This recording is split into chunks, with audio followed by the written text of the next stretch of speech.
तो नित्य सोने की मोहर प्रकट होती थी बिहारी जी के चरणों से। लेकिन जब स्वामी जी ने विचार किया कि आगे कलिकाल में लोभ इतना बढ़ जाएगा, लोग बाग किस स्थिति तक पहुंच जाएंगे, बिहारी जी के दर्शन का लोभ तो कम होगा, सोने की मोहर प्रकट होती है उसका लोभ ज्यादा होगा। तो फिर बिहारी जी से प्रार्थना करके स्वामी जी ने निवेदन किया कि जय जय, कलिकाल में लोग सह नहीं पाएंगे आपके इस प्रताप को, लोभ जग जाएगा और लोभ में कुछ भी करेंगे लोग, कृपा करके आप अपनी इस दिव्य शक्ति को विश्राम दे दो।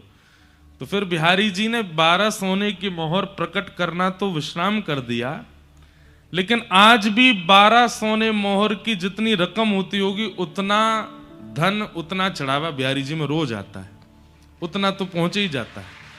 तो आज भी अदृश्य रूप से 12 सोने की मोहरों के समान धन धान्य वहां उपस्थित होता है।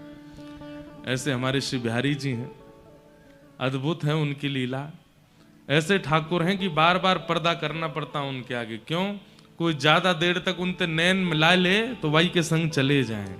ऐसे हमारे ठाकुर हैं, इसलिए हर 5 सेकंड में पर्दा किया जाता है कि कोई ज्यादा देर तक इनको देख ना ले, इनसे नैन मिला ना ले। ऐसे हमारे ठाकुर श्री बांके बिहारी, अद्भुत कथा है उनके प्राकट्य की, उसमें जाएंगे तो फिर आज का विश्राम विषय नहीं हो पाएगा, कल की भी पेंडिंग कथा है, तो इसलिए सब हम आज विषय पूर्ण कर देते हैं और कथा को विश्राम की ओर ले चलें। ठाकुर जी ने रास बिहार किया, सब गोपिकाओं के साथ में मधुर रास हुआ। रास के पश्चात श्रीमद् भागवत में युगल गीत आता है, जहां भगवान के रूप माधुरी का और कई भावों का वर्णन गोपियां करती हैं। तत्पश्चात मथुरा में कंस का चिंतन बढ़ता जा रहा है, क्योंकि शत्रु कृष्ण पकड़ में नहीं आ रहे हैं। तभी नारद जी का आगमन हुआ और नारद जी ने योजना बनाकर के कंस से कहा कि तुम धनुर्यज्ञ करो और उस धनुर्यज्ञ में उपहार देने के लिए कुछ लोगों के नाम चयन करो 84 कोष में से, उनमें से 2 नाम कृष्ण बलराम के भी रखो। उपहार देने के पीछे रखना कि इन्होंने हमारी व्यापार में बड़ी वृद्धि की, उनको उपहार दे रहे हैं, इन्होंने यमुना शुद्धिकरण में काम किया, उनको उपहार दे रहे हैं। कृष्ण बलराम के लिए कहना कि हमने सुना था कि जब इंद्र ने वर्षा की तो इन्होंने पर्वत उठा लिया, इसलिए हम इनको उपहार देना चाहते हैं, इसलिए मथुरा बुला रहे हैं। उपहार का लोभ दे करके दोनों बालकों को मथुरा बुलाओ। अभी तक तुमने अपने राक्षसों को उनके पास भेजा, सब मारे गए, अब उनको बुलाओ। कंस ने कहा गुरुदेव आपकी आज्ञा शिरोधार्य, मैं अभी करता हूं योजना। और धनुर्यज्ञ का कार्यक्रम कंस ने किया। श्री अक्रूर जी महाराज को भेजा है, जाओ जाकर के कृष्ण बलराम को लेकर के आओ। पूछें क्यों बुला रहे हैं तो कहना उपहार देना है, पुरस्कार देना है। अक्रूर जी महाराज वृंदावन को निकले। ठाकुर जी गौचारण करके जा रहे थे। जैसे ही स्वर्ण रथ को मथुरा की ओर से आते हुए देखा, ब्रजवासी सब घबरा गए। हर बार राक्षस आते थे, इस बार स्वर्ण रथ में बैठ के कौन आया है? अक्रूर जी महाराज आए, ब्रजवासियों की भीड़ लग गई, भैया मथुरा से कोई मंत्री आया है, क्या खबर लेके आया? चारों तरफ लोग इकट्ठे हो गए। एक पेड़ के नीचे बैठ करके नंद बाबा ने कही, कहो भैया अक्रूर कैसे आए? पत्र पढ़ के सुनाया कि महाराज कंस ने पत्र लिख करके भेजा है कि आपके दोनों पुत्र कृष्ण बलराम ने इंद्र की वर्षा से व्रजमंडल की रक्षा की, इसलिए हम उनको पुरस्कृत करना चाहते हैं और दोनों बालकों को मथुरा बुला रहे हैं। मथुरा का नाम सुनते ही ब्रजवासी घबरा गए। सब ब्रजवासियों के चित्त में आई, हमें कोई पुरस्कार ना चाहिए, हमें कोई उपहार ना चाहिए। और लाला तू तो मना कर दे, कोई उपहार नहीं चाहिए, कहीं ना जाएगो हमारो लाला, और वह दुष्ट कंस के पास तो बिल्कुल ना जाएगो। ठाकुर जी चाहते तो हैं कि मैं हामी भर दूं, लेकिन ठाकुर जी को याद आ रही है। 2 दिन पहले नारद जी ठाकुर जी के पास आए थे और ठाकुर जी से आके कह के गए, भगवान इतने प्रेम इतने भाव से आप लीला ब्रजमंडल में कर रहे हो, कंस को कब मारोगे? कंस को मारना है, काल नेमी का वध करना है, जरासंध के साथ 17 बार युद्ध करके रण छोड़ करके द्वारिका जाना है, 16,108 विवाह करने हैं, महाभारत का युद्ध करा करके गीता का ज्ञान देना है। ये सब आप तभी कर सकते हैं जब आप ब्रज से बाहर निकलेंगे, क्योंकि यहां तो आप प्रभुता भूल करके बैठे हो। सत्य मानिए बंधुओं, भगवान नारद जी से कहते हैं, नारद मैं सच बताऊं? बोले क्या? मैं भूल गया था कि मुझे ये सब भी करना है। इन ब्रजवासियों ने इतना प्रेम दिया है, इतना स्नेह दिया है, मैं भूल गयो कि मुकु मथुरा जानो है, ये सब लीला करनी है। नारद तुम देख लो ना, कोई व्यवस्था बन सके। अगर महादेव सृष्टि को संभाल सकें, ब्रह्मा जी मेरी पदवी ग्रहण कर लें, भगवान ब्रह्मा बन जाएं, मुझे छोड़ दें, मैं त्रिलोकी नाथ नहीं बनना चाहता, मैं सदा इन ब्रजवासियों के पास रह लूं, ऐसी कोई योजना नहीं बन सकती? मैं इन ब्रजवासियों को छोड़ नहीं पा रहा हूं। नारद जी महाराज सिर पकड़ करके बैठ गए। बोले, वेद जिनके रों से प्रकट होता है, मीमांसाएं उत्तर मीमांसाएं आदि जिनकी भ्रगुटी टेढ़ी करने मात्र से प्रकट हो जाती हैं, जहां पर मोह आकर्षण लोभ आदि के नाश की बातें कही जाती हैं, ऐसे परमात्मा आज स्वयं लोभ में दिख रहे हैं, स्वयं मोह में दिख रहे हैं, स्वयं आसक्ति में दिख रहे हैं। नहीं नारद, ये लोभ नहीं है, ये मोह नहीं है, ये आसक्ति नहीं है, ये प्रेम है। मैं परमात्मा हूं, मुझे कोई नहीं बांध सकता, पर इन ब्रजवासियों ने इतना प्रेम दिया है मुझे कि मैं बंध गया हूं इनके पास में, मैं कैसे जाऊं यहां से? नारद जी बोले, मैं आपके पास ज्यादा देर नहीं बैठूंगा, आप तो अलग बात कर रहे हैं। ठाकुर जी मुझे कुछ नहीं पता, परसों कंस का मृत्यु देखना चाहता हूं आपके हाथों, कैसे भी करके निकलिए व्रज से, आपको लोक कल्याण जग कल्याण करना है, वृंदावन में रह के नहीं हो पाएगा, क्योंकि यहां आप प्रेम के वशीभूत हैं और ज्ञान और वैराग्य आदि का लक्षण प्रकट होगा ही नहीं। अगर प्रेम प्रधान होगा तो, प्रेम प्रधान होता है तो ज्ञान दिखाई नहीं देता, प्रेम प्रधान होता है तो वैराग्य दिखाई नहीं देता। आपको वृंदावन से निकलना पड़ेगा नाथ। सोचिए बंधुओं, ठाकुर जी उनको 3 दिन तक नींद नहीं आई कि मैं व्रज से कैसे जाऊं। आज जब अक्रूर जी महाराज ने आकर के कहा कि आपको पुरस्कार देने के लिए मथुरा बुलाया है, सब ब्रजवासी कहने लगे, हमारे लाला पुरस्कार ना चाहिए, हमारो लाला कहीं ना जाएगो, अक्रूर जी तुम वापस लौट जाओ, कंस से मना कर दो, हमें पुरस्कार ना चाहिए। ठाकुर जी चुपचाप बैठे हैं। थोड़ी देर में सब ब्रजवासी बोले, लाला तू बोल दे, मना कर दे कि मोह ना जानो मथुरा। तो ठाकुर जी हृदय पर पत्थर रख करके बोले, क्यों? आप सबके बालक कोई अच्छा काम करें, उनको पुरस्कार मिले तो सब भेज देते हो, और मैं केवल तुम्हारे काज कालिया नाग मार तो डोलूं, तुम्हारे काज गिरिराज जी उठा तो डोलूं, तुम्हारी गैया ने चराऊं, तुम्हारी रक्षा करता रहूं, और आज जीवन में पहली बार कोई ने विचार किया कि मुंह को पुरस्कार मिले तो सबरे मना कर रहे हो, मुझसे पूछिए एक भी बार। ब्रजवासी स्तब्ध रह गए ठाकुर जी की बात सुन के। ठाकुर जी मन से नहीं बोल रहे हैं, ना लाला हमें तो यूं लगी कि तू मथुरा जाएगो, 2 दिना के कट जाएगो, हमारे बिना कैसे रहेगो? क्यों? मैं क्यों ना रहूंगो, मैं तो जाऊंगो, मैं पुरस्कार लेके आऊंगो। हाँ, तुम ब्रजवासी ने तो केवल कभी मुंह को चोर बनाए दें, कभी मुंह को कछू बनाए दें, कभी मोते कालिया नाग मरवा दें, अगासुर बकासुर धेनुकासुर पूतना आदि, मैं केवल यहां पर रक्षा करवे में ही रहूंगो। अरे पुरस्कार मिले सब जामे, मैं भी जाऊंगो। ब्रजवासियों के नेत्र सजल हो गए। लाला हमने यहाँ मारे ना कही, हम तो यहाँ मारे कह रहे कि तू हमारे बिना कैसे रहेगो? क्यों? मैं क्यों नहीं रहूंगो? मैं घर में ही बूढ़ो होऊंगो का? मैं बड़ो है गया हूं, मैं भी जाऊंगो मथुरा, पुरस्कार लेके आऊंगो। सब ब्रजवासी स्तब्ध हो गए।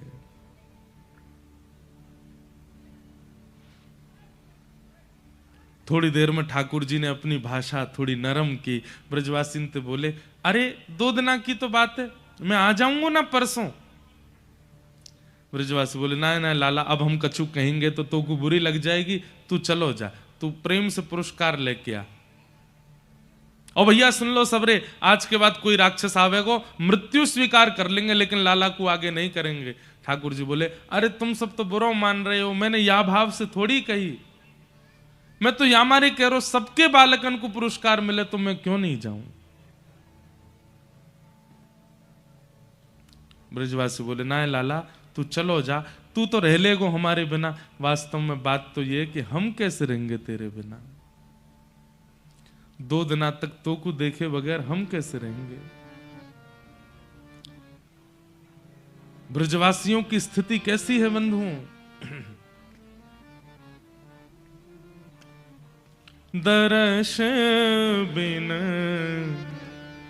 दुखण लागे नैन, दरस बिन दुखण लागे नैन, दरस बिन दुखण लागे नैन, दरस बिन दुखण लागे नैन। जब ते तुम बिछुड़े प्रभु मोरे, जब ते तुम बिछोड़े कबहु न पायो चैन, हाँ कबहु न पायो चैन। दरस बिन दुखण लागे नैन, दरस बिन दुखण लागे नैन। मीराबाई का पद है। कल ना परत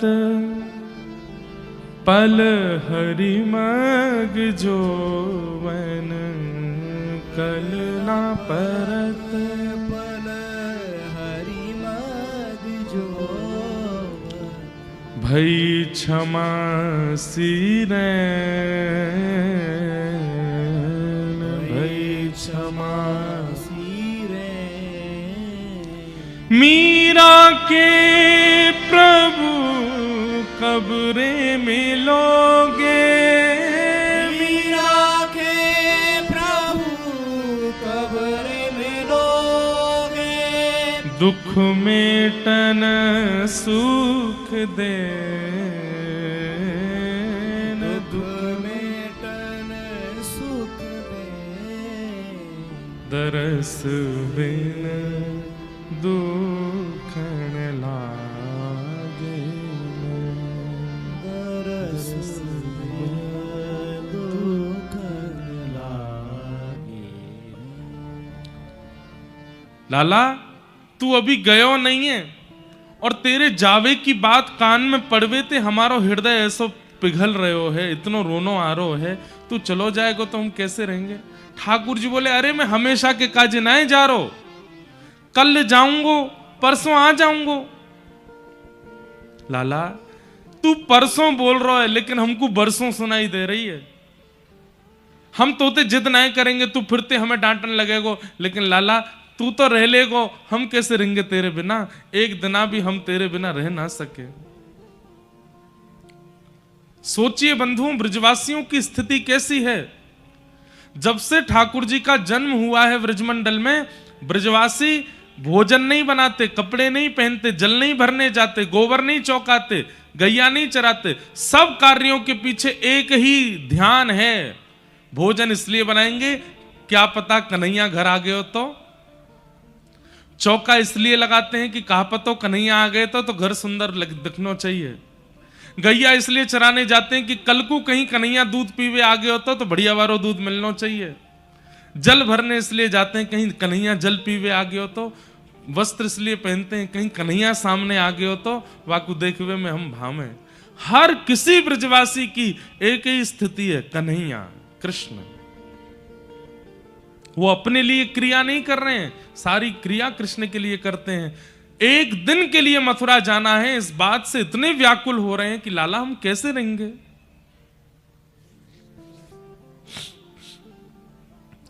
यशोदा मैया आई, लाला का पक्ष लिया। अरे कोई बात ना, लाला को बहुत मन है तो चलो जाएगो, फिर आ जाएगो परसों।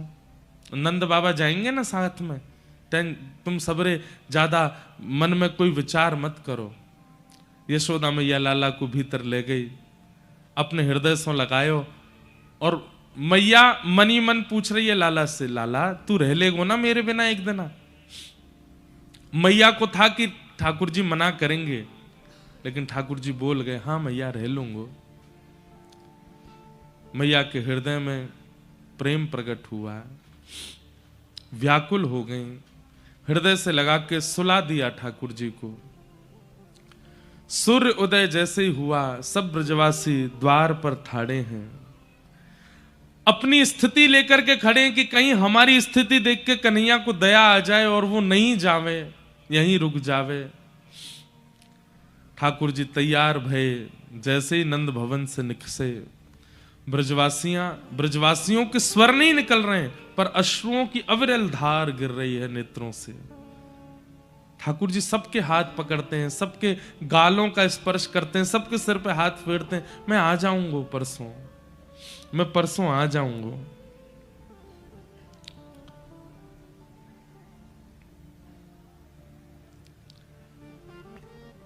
सबसे मिलते भय ठाकुर जी जैसे ही रथ पर आरूढ़ हुए। बंधुओं, यहां जब कंस ने अक्रूर जी को भेजा था वृंदावन, तो श्री देवकी मैया को पता चला कि लाला को वापस लावे के काजे अक्रूर जी जा रहे हैं, तो कारागृह में बैठी वही देवकी मैया ने अक्रूर जी को बुलवाया और अक्रूर जी से कहा, तुम मेरे लाला को लेवे जा रहे हो? बोले, हाँ मैया, अब चिंता मत करो, 11 वर्ष 56 दिन बाद अब आपको लाला वापस आ जाएगा। देवकी मैया बोली, मेरो एक काम करके आनो है आपको, ध्यान से सुनियो बंधु। अक्रूर जी महाराज बोले, क्या काम मैया? बोले, जब लाला को लेके निकलो ना वृंदावन से, नेक समय निकाल के यशोदा को एकांत में जाके बता दियो कि ये लाला वाको नहीं है, ये लाला मेरो है।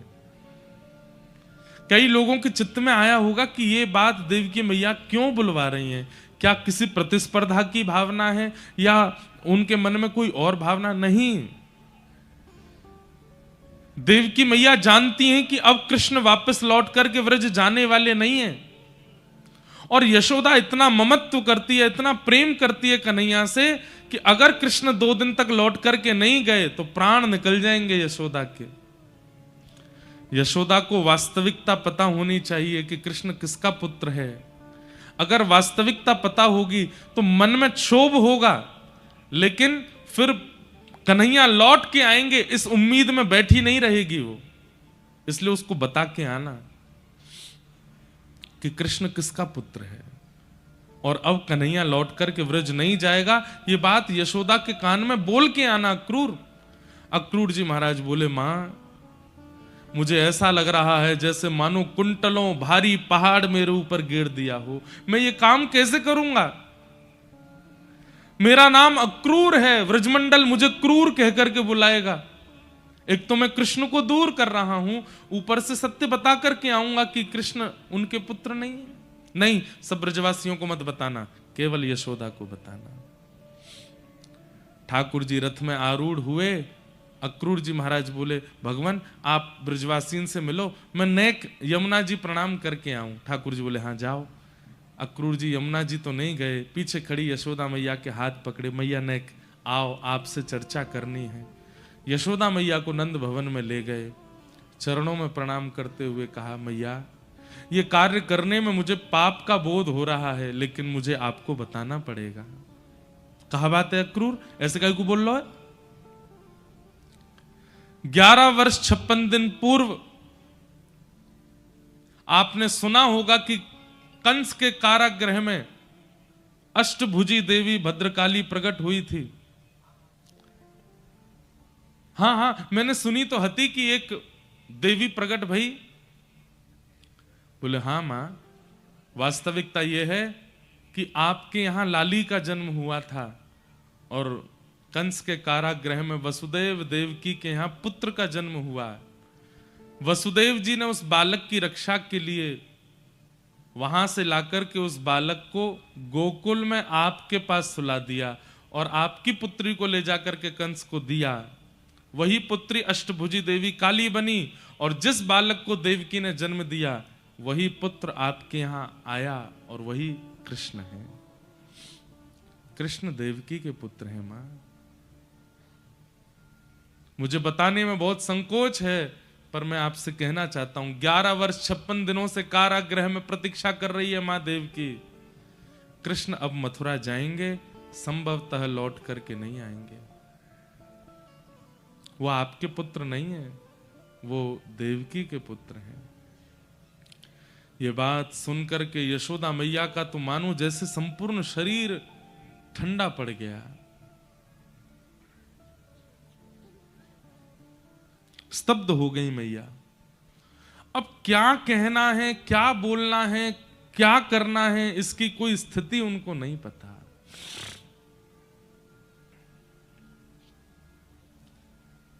अक्रूर जी महाराज बोले मैया मुझे आज्ञा दो, अब मैं जाऊं। और प्रणाम करके अक्रूर जी चले गए। मां रोकना चाह रही है पर शब्द नहीं निकल रहे हैं, मानो जैसे देह खड़ा है और आत्मा निकल चुकी हो देह से। ऐसी स्थिति यशोदा मैया की हो गई। अक्रूर जी वापस रथ में जाकर के बैठे। रथ जैसे ही आगे बढ़ा ब्रजवासियों की रोने की कोलाहल की आवाज आने लगी, कन्हैया मत जाओ मत जाओ। सुनकर के यशोदा मैया व्याकुल हुई, दौड़ी, जैसे तैसे संभाल करके नंद भवन से बाहर आई। कन्हैया रुक जा, अरे मेरे लाला नेक रुक जा। ठाकुर जी के पीछे दौड़ने लगी। ठाकुर जी ने जैसे सुना कि यशोदा मैया दौड़ रही हैं, कूद पड़े चलते रथ से, दौड़ करके मैया से जाके लिपट गए। अरे मैया तू काहे को ऐसे परेशान हुए? अरे मैं आ जाऊंगा ना, तू काहे को ऐसे रो रही है? अब तू ही रोवेगी तो सबन की हालत क्या हो जाएगी। ऐसे मत रोवे मैया, मैं आ जाऊंगा। यशोदा मैया बोली हाँ लाला मुझको पता है तू आ जाएगो, नेक रुक जा। और यशोदा मैया अपने हाथों से लाला के सर्वांगीण अंग का स्पर्श कर रही हैं। नेत्र कैसे हैं, नासिका कैसी है, केश कैसे हैं, ओष्ठ कैसे हैं, कान कैसे हैं, थोड़ी कैसी है। सर्वांगीण अंग का स्पर्श मानो अपने अंदर ले रही हैं, क्योंकि अब ये स्पर्श दोबारा मिलेगा नहीं। और सर्वांगीण अंग का स्पर्श करते हुए अंत में जैसे ही घुटने छूते हुए मैया ने चरण पकड़े, ठाकुर जी बैठ गए। मैया ऐसा मत करे, ये कहा कर रही है तू? लाला मुझको आज सब सच पतो चल गयो है, तू मेरो लाला ना है, तू तो देवकी को लाला है। और लाला तू मथुरा जाएगो, देवकी मिलेगी, अब तो को अब वापस ब्रजमंडल नहीं आने देगी। पर तू चिंता मत कर, मैं कोई को नहीं बताऊंगी, मेरो लाला अब वापस नहीं आवेगो। सुन करके ठाकुर जी रोने लगे। नहीं मां ऐसे मत कहो। मैया बोली देख लाला अब तू ज्यादा हल्ला मत करियो, तू चलो जा, लेकिन मेरी एक बात मान जा। बोले कहा अब तू जीवन भर मत आइयो वृंदावन, लेकिन तो को कभी खबर पड़ जाए कि यशोदा के प्राण निकरवे वारे हैं, अब मैं तेरी मैया नहीं हूं, अब तो मैं तेरी धाई मां हूं। धाई मां कौन होवे? जो मां जन्म देवे वो मां, और जो बालक को पाले पोसे संग रखे खिलावे पिलावे वो धाई मां है। यशोदा बोली मैं तो तेरी धाई मां हूं ना। ठाकुर जी रो रहे हैं, चरण पकड़ रहे हैं। नहीं मां ऐसे मत बोलो, आप मेरी मैया हो। देख लाला अब तू मेरी बात सुन, मैं इतनी निष्ठुर नहीं हूं कि कोई के बालक को वाकी मैया से दूर करूं। तू देवकी के पास जा, बस तू को जब पता चल जाए ना कि यशोदा प्राण त्याग वारी है, बस वाद ना वापस आए जाइयो, और मैं अपने श्वासन को बचाए के रखूंगी। मेरो लाला आवेगो तभी अंतिम श्वास लूंगी, तो को खबर पहुंच जाएगी कि मैं प्राण त्याग वारी हूं, बस आए जाइयो। मैं प्राण नहीं त्यागूंगी। जैसे ही तू सामने आवेगो बस मेरे सर को अपनी गोद में रख लियो, मैं अपने लाला को देखती रहूंगी या कि रूप माधुरी को दर्शन करती रहूंगी, और देखते देखते तो को देखते देखते प्राण त्याग दूंगी लाला, बस ये मेरी अंतिम इच्छा है, याकू पूरी कर दियो और मैं तो से कछु ना मांग रही। और अपनो ध्यान रखियो लाला, खूब प्रसन्न रहियो। कहते कहते कहते यशोदा मैया बेहोश हो गई। ठाकुर जी की बड़ी विचित्र स्थिति हो गई है। आज परमात्मा को अपनी स्थिति पर संशय हो रहा है कि मैं सच में परमात्मा हूं। ये ब्रजवासियों ने कैसे प्रेम पाश में मुझे बांध लिया है, जिसको कभी कोई आसक्ति नहीं होती, जिसको कभी मोह नहीं होता, जिसको कभी किसी के प्रति आसक्ति नहीं होती, आज वो कैसे बंध गया है इन ब्रजवासियों से।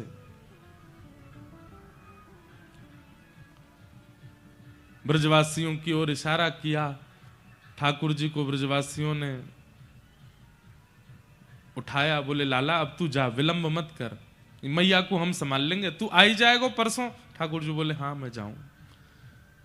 मैया के चरणों में प्रणाम करके वृंदावन की रज को अपने जेब में रख के ठाकुर जी वृंदावन को प्रणाम करके रथ में आरूढ़ हो गए और मथुरा को प्रस्थान कर गए।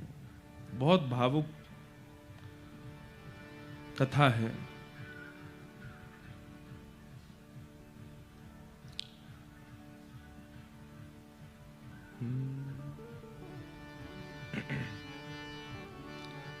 व्रज के विरही लोग बिचारे, व्रज के विरही लोग बिचारे। सब खड़े खड़े देख रहे हैं, केवल आंसू धार की तरह, नदी की तरह गिर रहे हैं नेत्रों से। केवल रथ की ओर देख रहे हैं और ब्रजवासियों के मन में यह भावना आ रही है कि हमारी याद आवेगी, लाला जा ना पावेगो मथुरा। देखियो सब एक दूसरे के देख, अब ही कूदेगो लाला, अब ही कूदेगो, जा ही ना पावेगो मथुरा। देख वहां पेड़ तक रथ जाएगो और देखियो अपने आप रथ को रोक के लाला दौड़ तो भयो आवेगो। हमने प्रेम इतना दियो लाला को, जा ही ना पावेगो। लेकिन वो रथ, वो पेड़ भी पार हो जाता है, आगे का चौराहा भी पार हो जाता है, उसके आगे भी ठाकुर जी निकल जाते हैं और ब्रजवासी मानो जैसे धोखे में खड़े हों, खड़े रह जाते हैं। नहीं आए ठाकुर जी लौट के।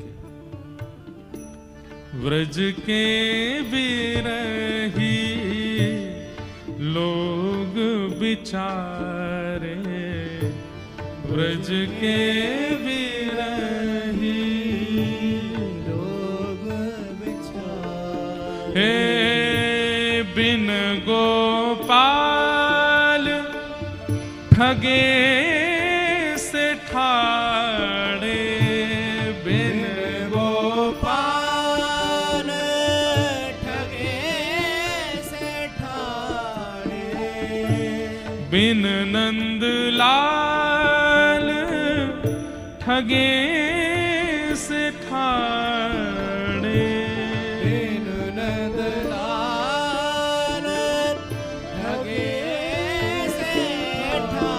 हे अति दुर्बल तन हारे।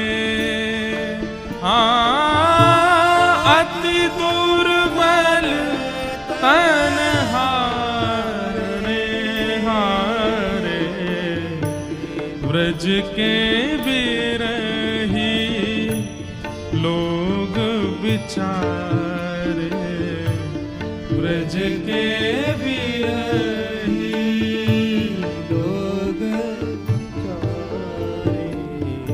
मात यशोदा पंथ निहारे, मात यशोदा पंथ निहारे, निरखत साँझ सवारे।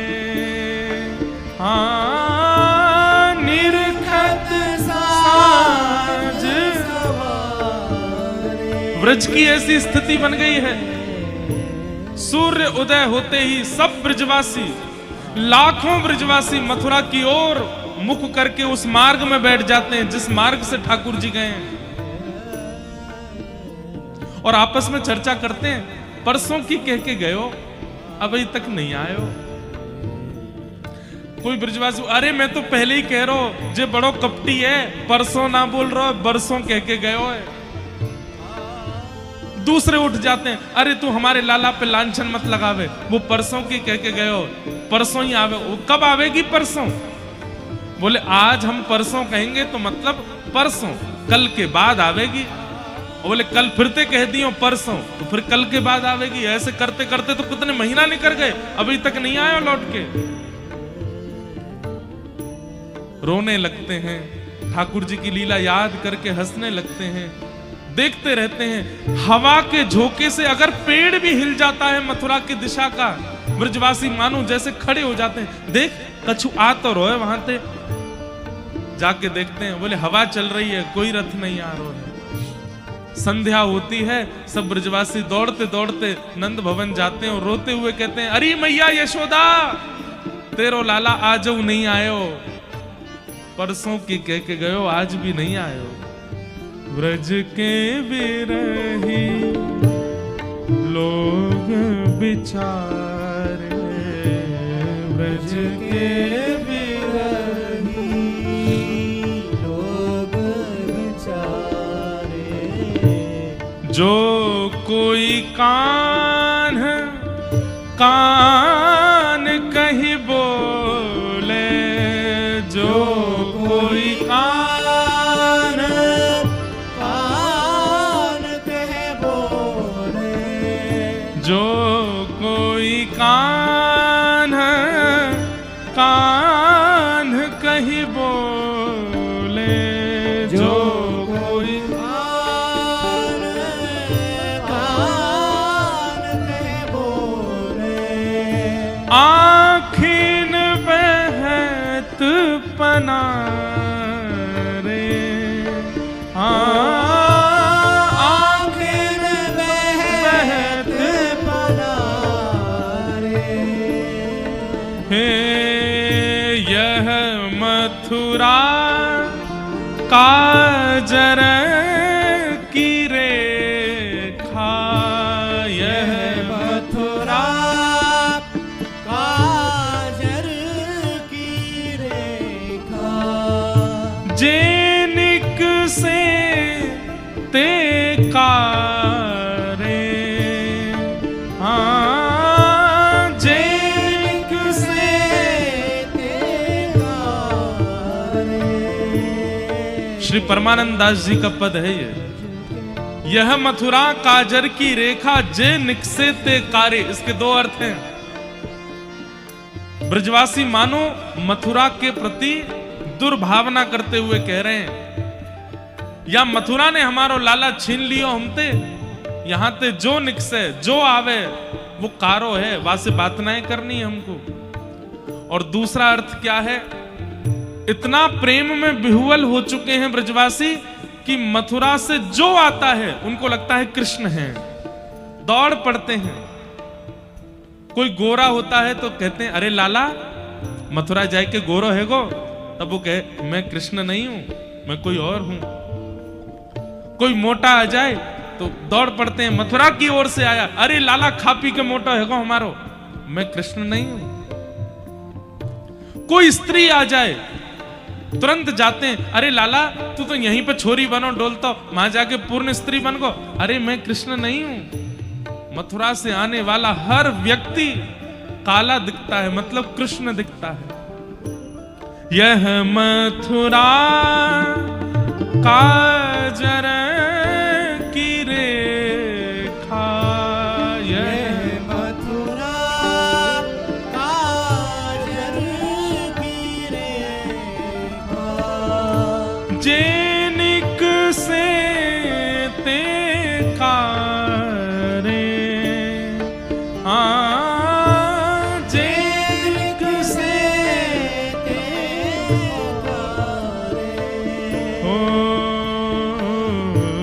ब्रज के बिरही लोग बिचारे, ब्रज के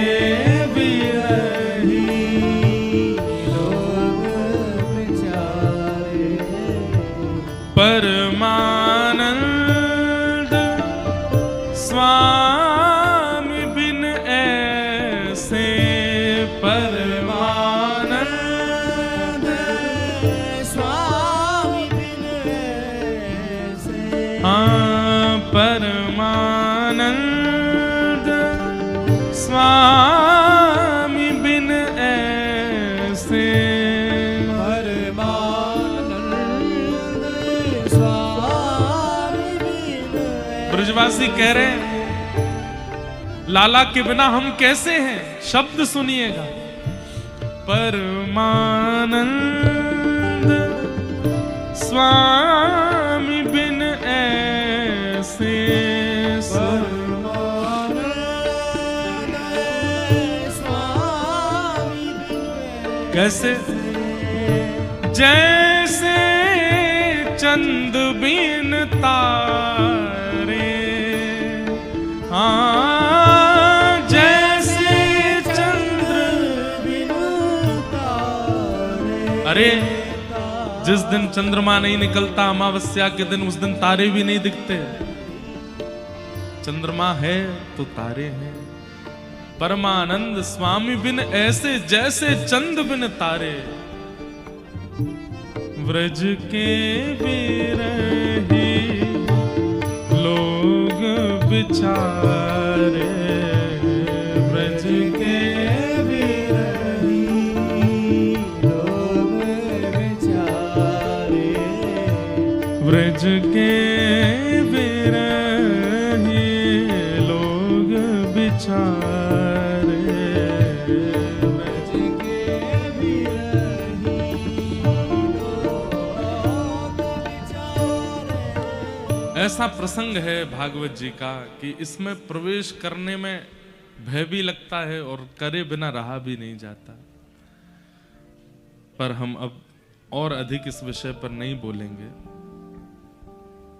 भगवान मथुरा पहुंचे और मथुरा जैसे ही पहुंचे हैं, मल्लानाम मशनिर्णीनाम नरवर स्त्रीणाम स्मरो मूर्तिमान, गोपानां स्वजनो सतां क्षितिभुजां शास्त्रा सुपित्रो शिशु, मृत्युर्भोजपतिर्विराट विदुषां तत्त्वं परं योगिनां, वृष्णीनां परदेवतेत विदितो रंगं गतः साग्रज। अपने अग्रज बलराम जी के साथ जैसे ही ठाकुर जी ने मथुरा में प्रवेश किया, मल्लानाम मशनिर्णीनाम नरवर, बड़े बड़े योद्धाओं को ठाकुर जी योद्धा के रूप में, मल्लों को ठाकुर जी मल्ल के रूप में दिखाई दे रहे हैं। जैसी जिसकी भावना है वैसे ठाकुर जी दिख रहे हैं। स्त्रीणाम स्मरो मूर्तिमान, अब विवाहित स्त्रियों को ठाकुर जी अपने दुल्हा के रूप में दिख रहे हैं। बूढ़े बड़े माता पिताओं को, दादी दादाओं को ठाकुर जी अपने नाती पोता के रूप में दिख रहे हैं। छोटे बालकों को अपने सखा के रूप में दिख रहे हैं। सबकी भावना के अनुरूप ठाकुर जी अलग अलग दर्शन दे रहे हैं। लेकिन 50 सिड्डी ऊपर स्वर्ण सिंहासन पर बैठा मथुरा का राजा कंस, उसको ठाकुर जी अत्यंत काल रूप, अत्यंत भयभीत दिखाई दे रहे हैं। मृत्यु दिखाई दे रही है। मृत्युर्भोजपतिर विराट विदुषाम तत्वम परम योगिनाम, योगियों को तत्व के रूप में, तत्व ज्ञानियों को तत्व ज्ञानी ठाकुर जी ज्ञानी लग रहे हैं। वृष्णी नाम परदेवतेत विदितो रंगम गतः साग्रज, और वृष्णी वंशियों को, यदुवंशियों को ठाकुर जी अपने पालनहार के रूप में दिखाई दे रहे हैं। ठाकुर जी ने रणभूमि में प्रवेश किया, कुबलिया पीड़ हाथी का वध किया, धनुष भंजन किया, मल्लों के साथ युद्ध किया। 50 सिड्डी ऊपर बैठे महाराज कंस के पास पहुंच करके केश पकड़ करके दोनों भुजाओं में उठा लिया। 11 वर्ष के ठाकुर जी ने विशाल कंस के रूप को उठा करके पृथ्वी पर पटक दिया। कंस की मृत्यु हो गई। बोलो कंस मर्दन भगवान की। अपने नाना यानी कि कंस के पिताजी उग्रसेन जी को मथुरा का राजा बनाया। ठाकुर जी तुरंत दौड़ करके कारागृह में गए और वहां जाकर के देवकी और वसुदेव अपने माता पिता को मुक्त किया। 11 वर्ष 56 दिन के लाला होकर के जब पधारे, देवकी मैया देख करके तो बाहो विह्वल हो गई, बेहोश जैसी होने लगी। ठाकुर जी ने अंक में भर लिया। मैया को होश नहीं आया। वसुदेव जी को ठाकुर जी बोले, पिताजी मैया होश में काहे क्यों ना आ रही है? बोले, लाला एक बार या के कान में यूं कह दे कि तू अब याकू छोड़ के कभी नहीं जावेगो, ये अपने आप होश में आ जाएगी। ठाकुर जी ने मैया को अंक में भर के कान में कहा, मैया अब मैं तोसों दूर कभी नहीं जाऊंगो। तुरंत देवकी को चेतना आ गई। बोले, लाला अब तू कभी नहीं जाएगो ना? बोले, ना मैया नहीं जाऊंगो। ठाकुर जी बड़े पीड़ा में हैं। यशोदा मैया की याद आती है, यहाँ जन्मदात्री मैया देवकी हैं, कैसे सब संभालें? ठाकुर जी बोले, अब मैं मथुरा में ज्यादा दिन रहूंगा तो बहुत विचलित हो जाऊंगा, अब मुझे विद्यालय जाना है पढ़ने के लिए। और 11 वर्ष 2-4 महीना के ठाकुर जी हुए, तब ठाकुर जी ने आज्ञा लेकर के आपके मध्य प्रदेश में विराजमान अवंतिका उज्जैन ठाकुर जी आए और वहां पर सांदीपनि उपाध्याय जी से ठाकुर जी ने विद्याध्ययन किया। भगवान का मुंडन संस्कार हुआ, चौड़ी चोटी रखी और यज्ञोपवीत संस्कार करके ठाकुर जी ने फिर वहां पर विद्या अध्ययन प्रारंभ किया। वहीं ठाकुर जी को परम सखा सुदामा जी मिले। सुदामा जी ठाकुर जी के सखा कैसे बने?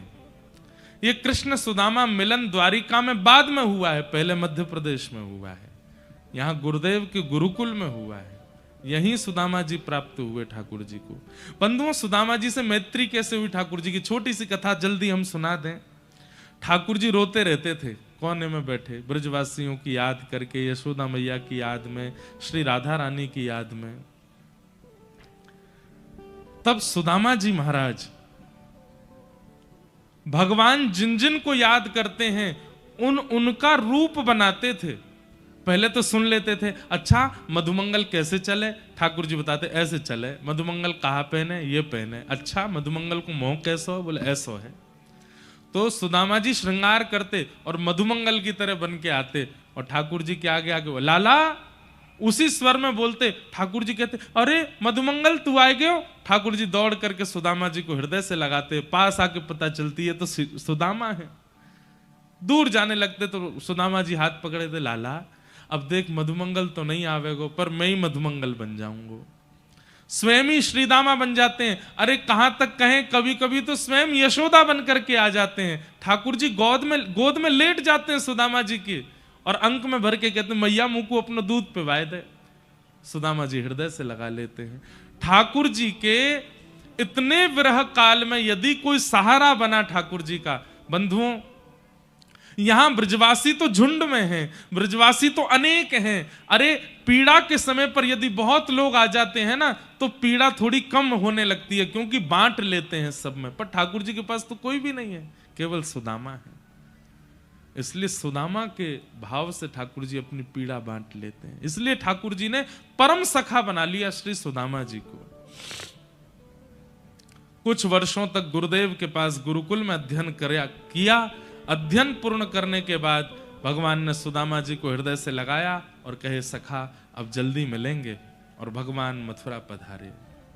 मथुरा आते ही भगवान का राजकुमार भेष बना दिया। भगवान ने कहा, हम राजकुमार नहीं बनना चाहते, ना हमें राजा बनना ना राजकुमार, नाना जी को ही रहने दो।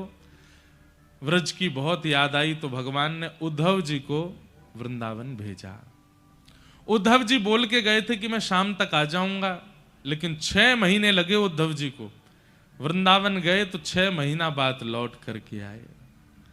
भगवान ने उद्धव जी से कहा, उद्धव तुम तो कह के गए थे शाम तक आ जाऊंगा, फिर इतना लंबा समय क्यों लगा?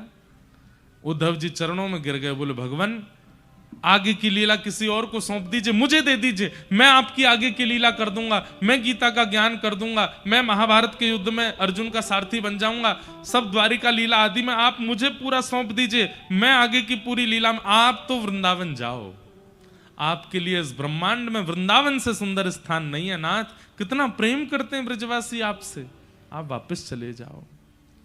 भगवान ने उद्धव को हृदय से लगाया, उद्धव ये संभव नहीं, अब लीला आगे बढ़ाने के लिए मुझे जाना पड़ेगा। लेकिन मुझे बहुत प्रसन्नता है कि अब वृंदावन तेरे अंदर बस गया है। अब जब भी मुझे व्रज की याद आएगी मैं तुझे बुला लूंगा, तुझे बैठा लूंगा। क्यों?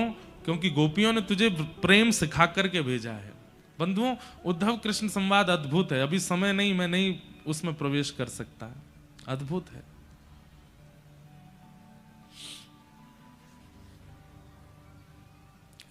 उद्धव जी महाराज वृंदावन से लौट करके आए।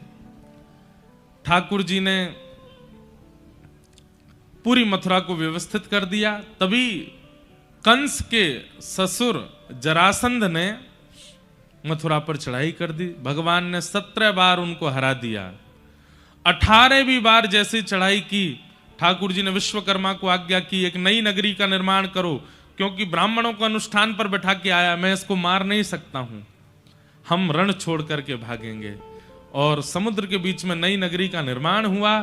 ठाकुर जी बलराम जी का हाथ पकड़ करके युद्ध करते करते रण छोड़ करके भागे।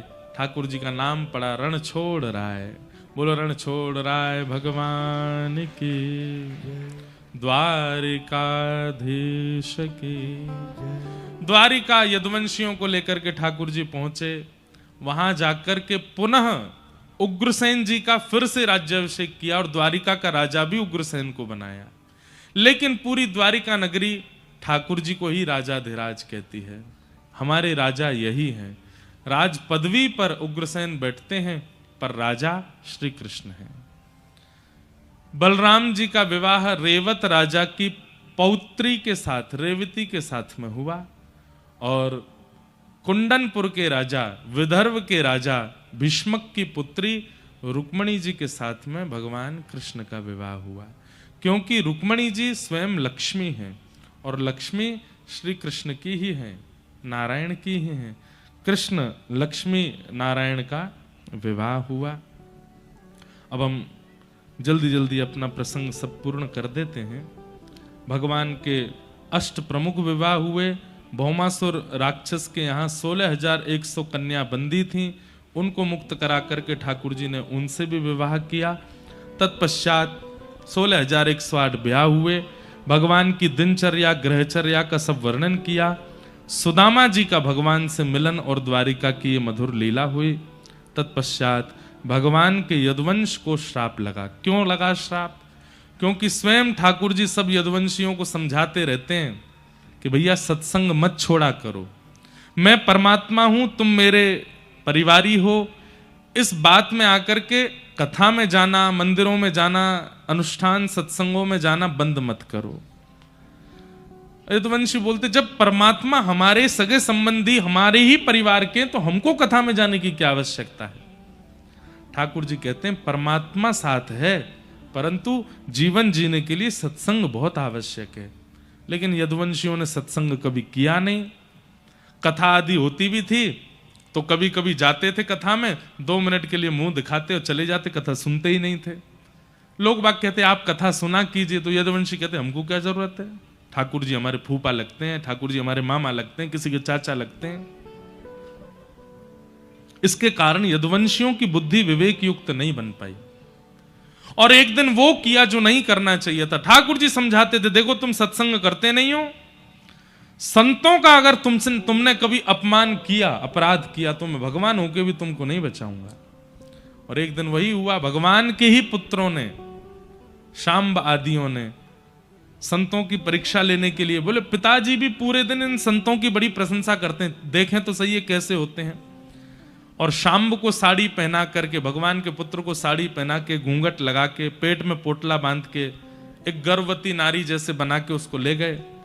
महाराज नई बहू आई है, आप सब संत जनों के पास तो दिव्य दृष्टि है, देख के बताओ पेट में लाला है कि लाली। संतों ने दिव्य दृष्टि से देखा, पहचान गए, हमारी परीक्षा लेने आए हैं, भगवान के पुत्र को साड़ी पहना करके हमारे सामने हमारा मजाक उड़ाने आए हैं। ये भगवान का पुत्र शांब है जिसको तुम साड़ी पहना के लाए हो, जाओ हमारा उपहास किया, हम श्राप देते हैं, इसके पेट से लोह पिंड निकलेगा जिससे तुम्हारा पूरा यदुवंश नष्ट हो जाएगा। साड़ी हटा करके देखा तो वो पोटला लोह पिंड बन गया। उग्रसेन राजा के पास दौड़े दौड़े भगवान के सब पुत्र गए, बोले आप ऐसे ऐसे हो गया, हमसे गलती हो गई, अब आप बताओ। बोले तुम लोग मानते नहीं हो, सब अपराध करते हो, अब क्या करें? बोले इसको घिस के समुद्र में फेंकवा दो, कुछ नहीं होगा। समुद्र में पूरा लोह पिंड डलवा दिया घिस करके, लेकिन लहरों के कारण वो द्वारिका के चारों तरफ एरका नाम की विषैली घास बन गया। एक दिन यदुवंशी सब सोचने लगे अब तो हमारा नाश हो ही नहीं सकता, हमने लोह पिंड भी घिस के फेंकवा दिया। एक दिन आपस में खेलते खेलते किसी बात पर झगड़ा हुआ, थोड़ा झगड़ा।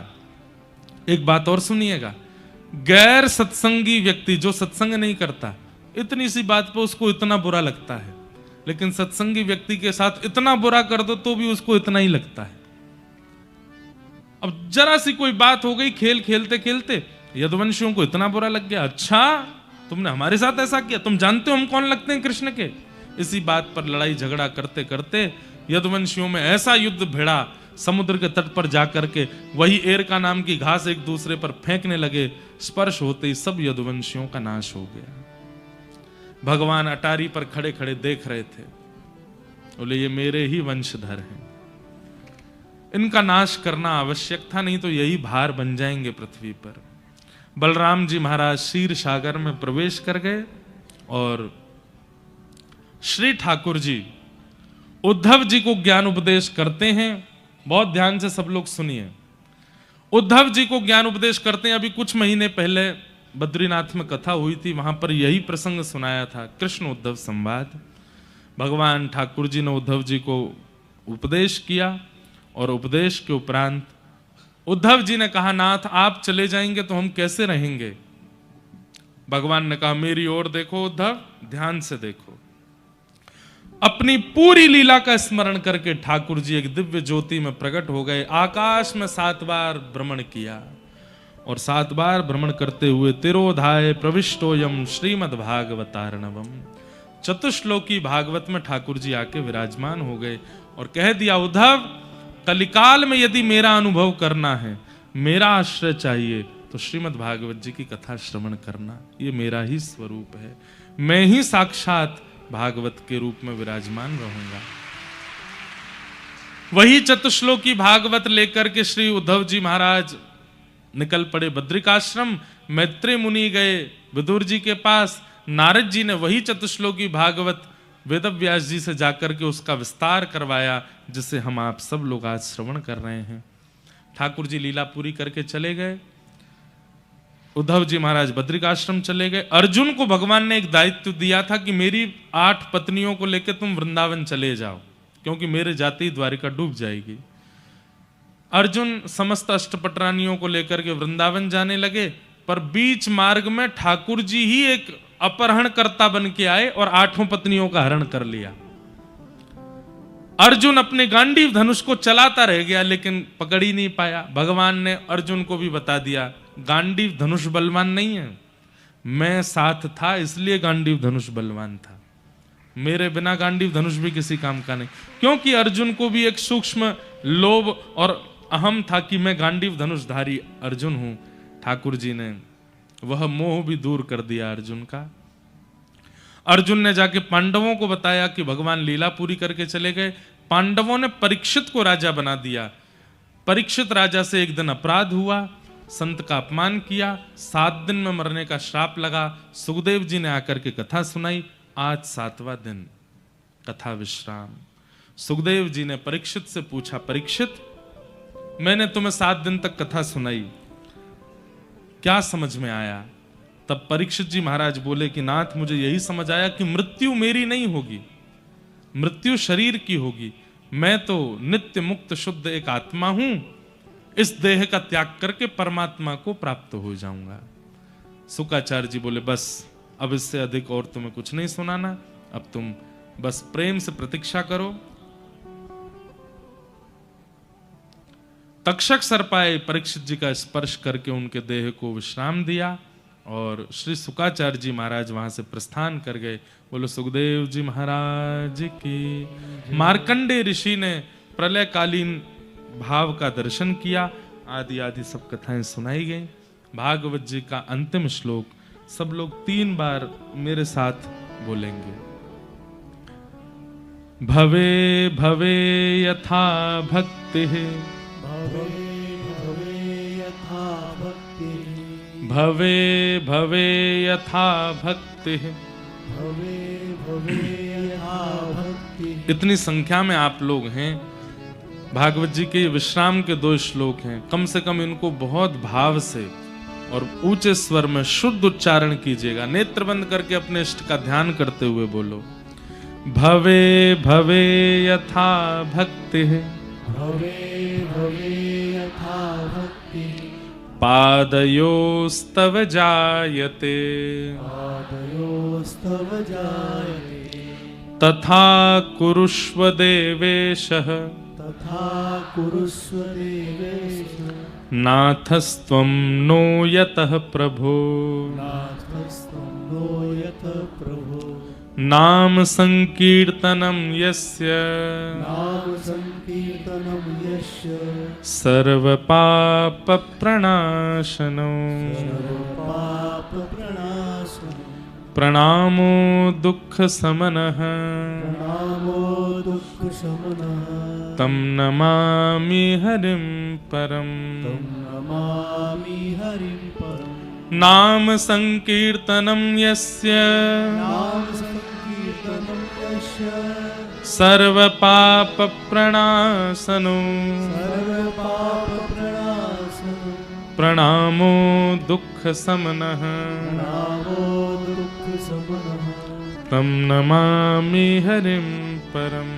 नमामि हरिं। अंतिम बार बोलो। नाम संकीर्तनं यस्य, नाम संकीर्तनं यस्य, सर्वपापप्रणाशनो, सर्वपापप्रणाशनं, प्रणामो दुःखशमनः, प्रणामो दुःखशमनः, तं नमामि हरिं परम्। तं नमामि हरिं परम्।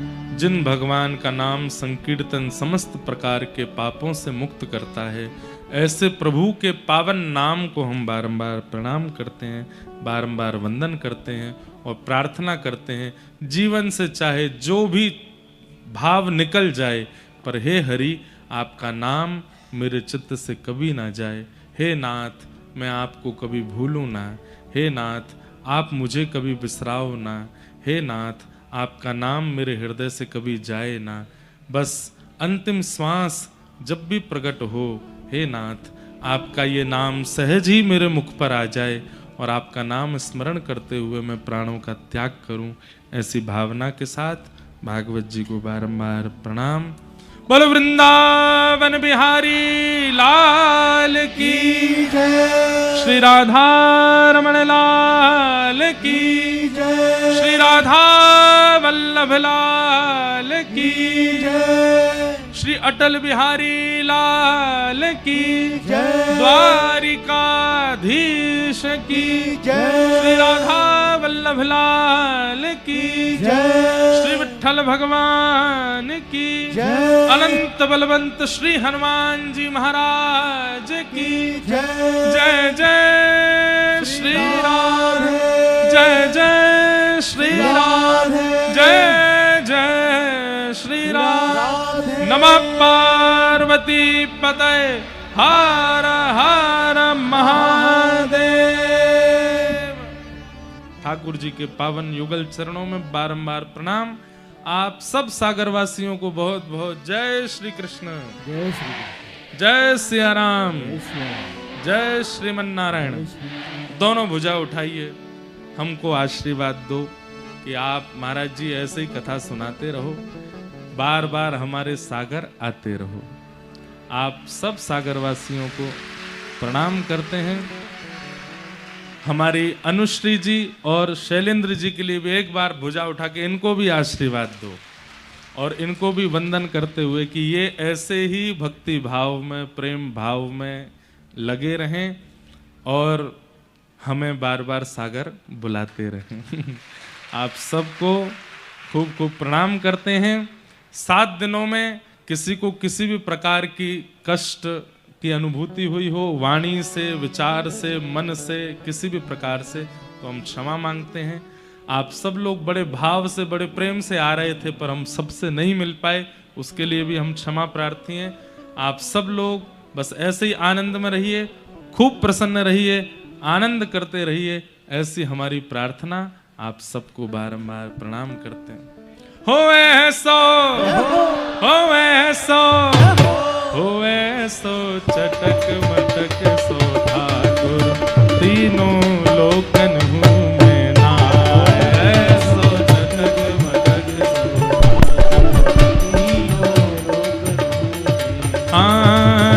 सो चटक मटक सो ठाकुर, तीनों लोकन हूँ मैं नाय।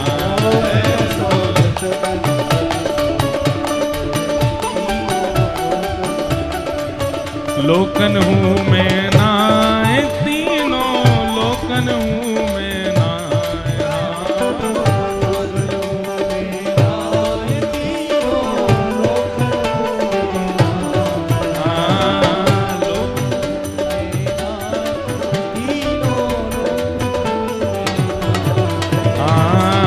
लोकन हूँ मैं नाय, तीनों लोकन हूँ। भुजा उठा के हो ऐसो।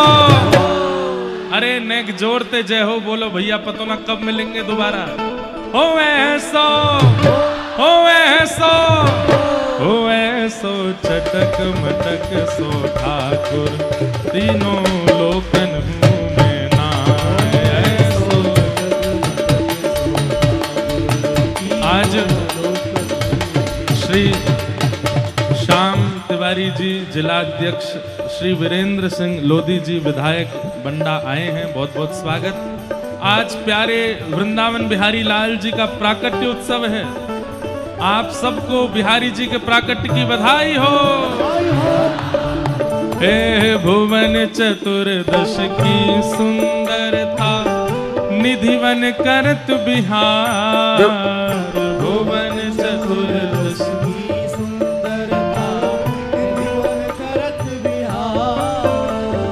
भुवन चतुर्दश की सुंदरता, निधिवन करत बिहार। भुवन चतुर्दश की सुंदरता, निधिवन करत बिहार। श्यामा प्यारी कुंज बिहारी, श्यामा प्यारी कुंज बिहारी, श्यामा प्यारी बांके बिहारी।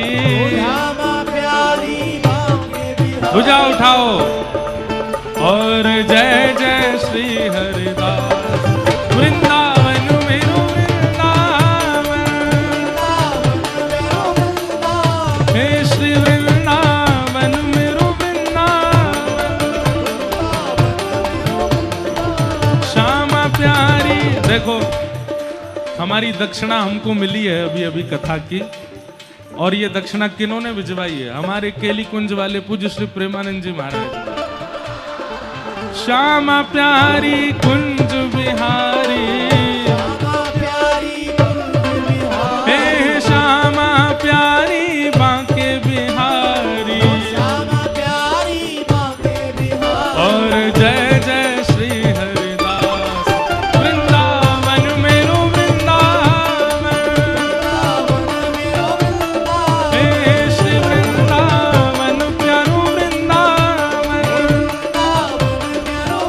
हे श्यामा प्यारी कुंज बिहारी, श्यामा प्यारी कुंज बिहारी, हे श्यामा प्यारी कुंज बिहारी, हे श्यामा प्यारी कुंज बिहारी, हे श्यामा प्यारी कुंज बिहारी, श्यामा प्यारी कुंज बिहारी, हे श्यामा प्यारी कुंज बिहारी।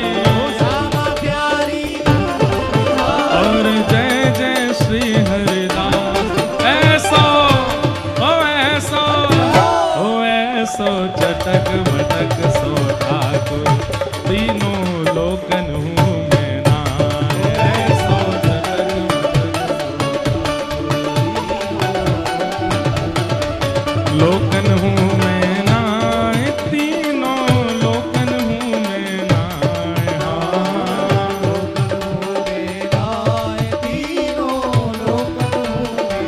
हे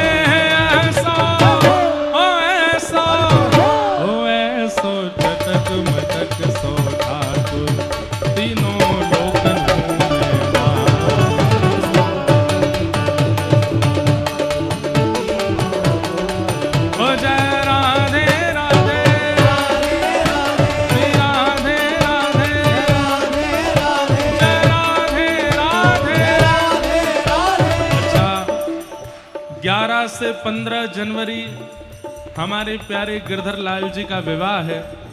कौन कौन आएंगे उसमें? अब जितने ने हाथ खड़े किए इनको बगल वाले की सौगंध है, आनो पड़ेगा। हमारे लाला के ब्याह में 11 से 15 जरूर पधारियों। और कहाँ? मेरो मन लगो बरसाने में, जहाँ विराज राधा रानी। मेरो मन लगो बरसाने ओ मुझे दुनिया से नहीं कोई काम, दुनिया से नहीं कोई काम। ओ मैं तो रटू राधा राधा नाम, मैं तो रटू राधा राधा राधे राधे श्री राधे राधे हे वृषभानु दुलारी गिरधर की प्यारी हे हमारी प्यारी बरसाने वाली। मुझे दुनिया से नहीं कोई काम, मुझे दुनिया से नहीं कोई काम।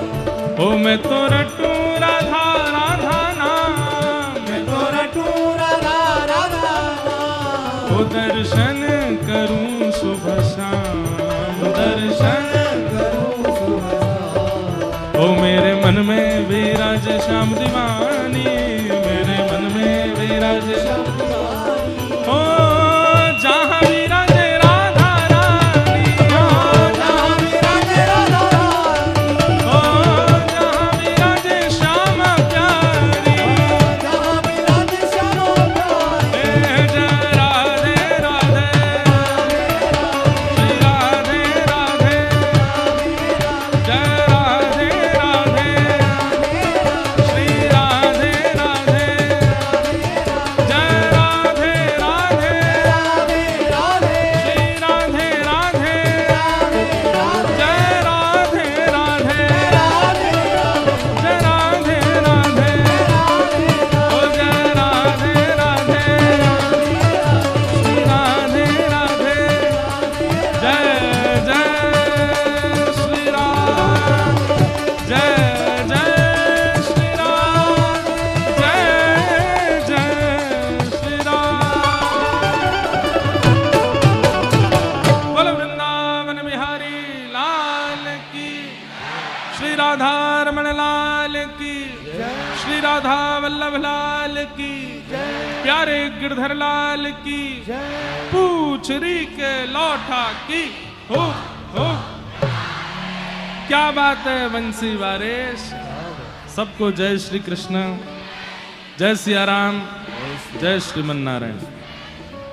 अब 2 शब्द आप भी कुछ कह दीजिए, सबको धन्यवाद कह दो। अच्छा हाँ, एक बहुत जरूरी बात हम बताना भूल गए आपको, ध्यान से सुनो सब लोग। सागर की इस कथा में लगभग जितना हमारा अंदाजा लग रहा है, कम से कम 35 से 40 हजार लोगों का आगमन हुआ। और सबसे बड़ी बात यहाँ के नगर निगम की ये रही कि ये पूरी कथा बिल्कुल यहाँ पर किसी भी प्रकार का वेस्टेज नहीं हुआ, किसी भी प्रकार की गंदगी और प्रदूषण नहीं हुआ। ये बिल्कुल वेस्टलेस कथा हुई। यहाँ पर किसी भी, इतनी संख्या में होने के बाद भी पूरा इको फ्रेंडली पूरा मंच बना, गोबर के चौके से पूरा मंच का निर्माण किया गया और पूरी कथा की व्यवस्था इतनी व्यवस्थित। इसलिए यहाँ के नगर निगम आयोग और यहाँ के सब कार्यकर्ताओं के लिए एक बार जोरदार ताली बजाइए। और आगामी जितनी भी कथाएं होने वाली हैं उन सबको भी हम ये प्रेरणा देते हैं कि सागर की इस कथा से आप सीखें। इतनी संख्या में लोग होने के बाद भी किसी भी प्रकार का प्रदूषण इस पूरे कथा के बाद नहीं हुआ। ये बहुत बड़े आनंद की बात है। आप सब लोगों के लिए जोरदार एक बार ताली हम भी बजाते हैं। और नगर निगम के इस सहयोग के लिए, इस प्रयास के लिए बहुत बहुत साधुवाद। हमारे विधायक जी को भी बहुत बहुत साधुवाद। पूरे परिवार को और आपके सब इष्ट मित्रों को, पूरे सागरवासियों को जय श्री कृष्ण, जय सिया राम, जय श्रीमन नारायण। और अब आप सब लोग महाभारत कथा की तैयारियां शुरू करो। कब होगी पता नहीं, लेकिन होगी जरूर। सबको जय श्री कृष्ण।